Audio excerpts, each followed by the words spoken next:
Hey guys, it's Nick from Nintendo Dads. I'm doing a review today. Very excited to bring this to you about Hollow Knight. And let me tell you, this is brought to us by Team Cherry. Probably heard about it. Had a small little spot in a small little thing called Nintendo's E3 Direct. Okay, I'm being a little facetious. But anyways, come with me. Let's find out whether this review, whether this game is something that you should be plunking down some money on, or if you should squash the idea altogether. Alright guys, in Hollow Knight you play as a bug with a skull head, which I think might be a moth, but I'm really not certain. And you wield a nail to kill other bugs in this underground world while you're trying to figure out what in the heck's going on and why things are so crazy. I'm going to start us from a new game file, which I would like to say is one of the things that I love about Hollow Knight. I love games that allow me, so if I have another friend that wants to see the game from the very beginning, that allow me to start from the very beginning while I keep my save file safe. So I'm going to be playing a little bit of this game from the very beginning, and then also going in, showing you some other regions that are in my first save file. I have, by the way, put 30 hours into this game so far and have not beat it. Okay, this game is huge. There's a lot here. You can probably rock through it quicker if you want to, but if you do, you're going to miss a ton of stuff, and I don't suggest you do it that way. So the premise of the game is that you are this bug that's going down to try to figure out what's going on in this underground. As you go down there, you're going to start killing other bugs. As you kill those bugs, they drop Geo, and you gain spirit. You gain life from them, okay?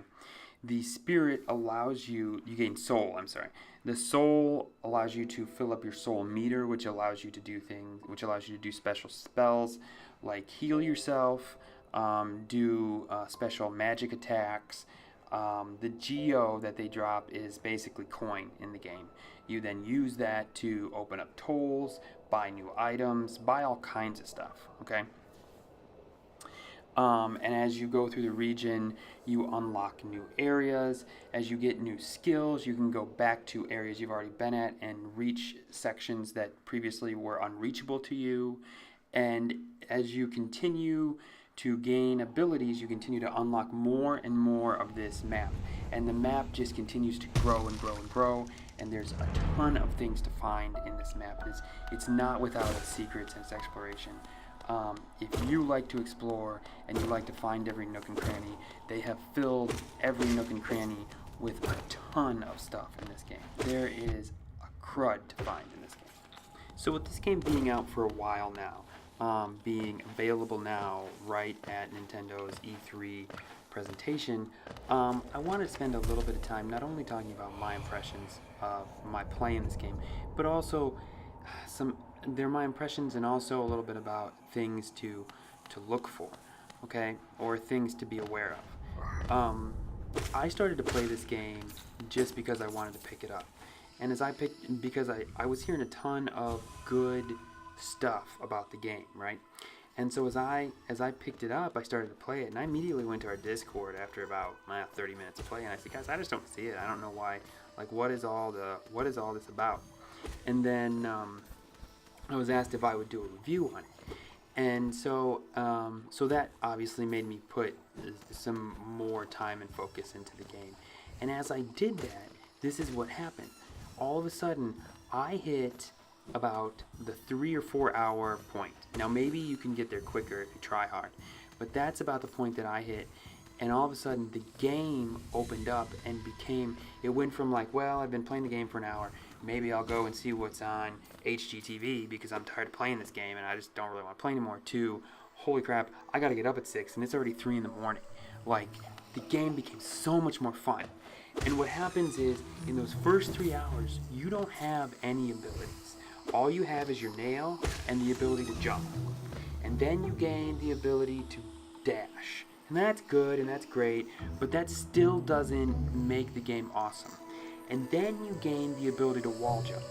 So the dash is akin to anybody who's played Celeste, where you get that one dash and then you gotta touch ground again or wall to dash again. And the wall jump is akin to Mario's wall jump, where you can jump back and forth on walls and you can slide down the wall. And I think when the level designers had all those abilities put together, they then had the ability to make some awesome platforming levels. And it becomes so much more fun to do the platforming now because you're dodging in between spikes. I don't want to say it's as hard as Celeste, but it's up there. It's a really difficult platforming. And then all of a sudden the enemies become more difficult too because you have more magic spells now and your nails a little bit stronger. And the enemies aren't like they're not repetitive. They pay attention and they're situational. So if you're close to them, they use attacks that are melee attacks. If you're further away, they're using long range attacks.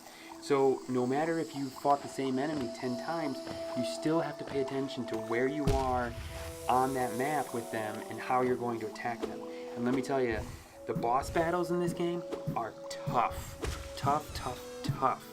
And if you it's the same thing with the boss battles. You never know what you're going to get. They don't have a repetition of, I'm going to do the same 3 moves over and over in the same exact way. They may have 3 moves, but those moves will vary depending upon where you are in the map. And it just makes it so much fun. And it's not like in a lot of games where, okay, you're going to get to the end of this region of the map and you're going to fight a big boss. In this game, you can be just exploring and all of a sudden you're walking and all of a sudden gates close on both sides of you and you realize, I just walked into a big boss and had no idea what was about to happen. And and you're just thinking, okay, when was the last time I saved? And what am I possibly going to lose if I don't beat this guy? And that feeling and that surprise that they have put in the game is a ton of fun. So I mentioned the save system, just a little bit about the save system. So they have benches placed all over all over the map, all over all the regions. And as you unlock benches, if you sit on the bench, that's where you will respawn. So if you're fighting somebody, you sit on a bench, you go a ways away, you then get killed. Here's what happens. Your soul stays where you got killed. A piece of you stays where you got killed with all of your money. And you get put back on that bench. There is no lives, there is no like game over in this. You can come back, respawn as much as you need to. But if you had a lot of geo on you at the time, then you have to try to make it back to the point where you died so that you can reclaim the soul that has all the geo in it. If you're trying to get back to that soul and you die again, then the soul with all the geo is gone. You cannot get it again. So the point is management of your money. If you have a lot of cash and you think you're going to a dicey spot on the map, you probably want to go and spend some of that money. Or if you look into enough of the nooks and crannies, you'll find a secret and a way to save some of that cash. But you're going to have to look in some nooks and crannies to find it. And but management of that geo kind of has some aspects of SteamWorld Dig 2, where it's like, you go in that map and you want to keep going down, but you know that you got a lot of resources you've gotten, so you probably need to come back up. So guys, my final thoughts here on this game. I want to tell you, for the cash that you put in this game, you get a ton of content and game time. Okay, I mean a ton. Here's the downside to Hollow Knight. The downside: you gotta put about 3 hours in to this game before it becomes a lot of fun.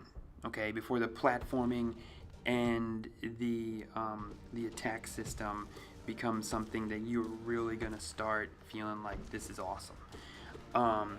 2, the story. It's all there for an awesome story, right? It has great artwork with this dark, muted colors with pops of light, and you can kind of feel the environment, and you can see that there's a story there. And it's got awesome music that plays in the background. You can feel when you're about to go into a serious battle section, and when you're kind of laid back, the music ebbs and flows with the action going on screen, which is fantastic. But the story just doesn't unfold in a manner that makes sense. I didn't really start to feel what was going on down there until I was like 20 hours in. And so that's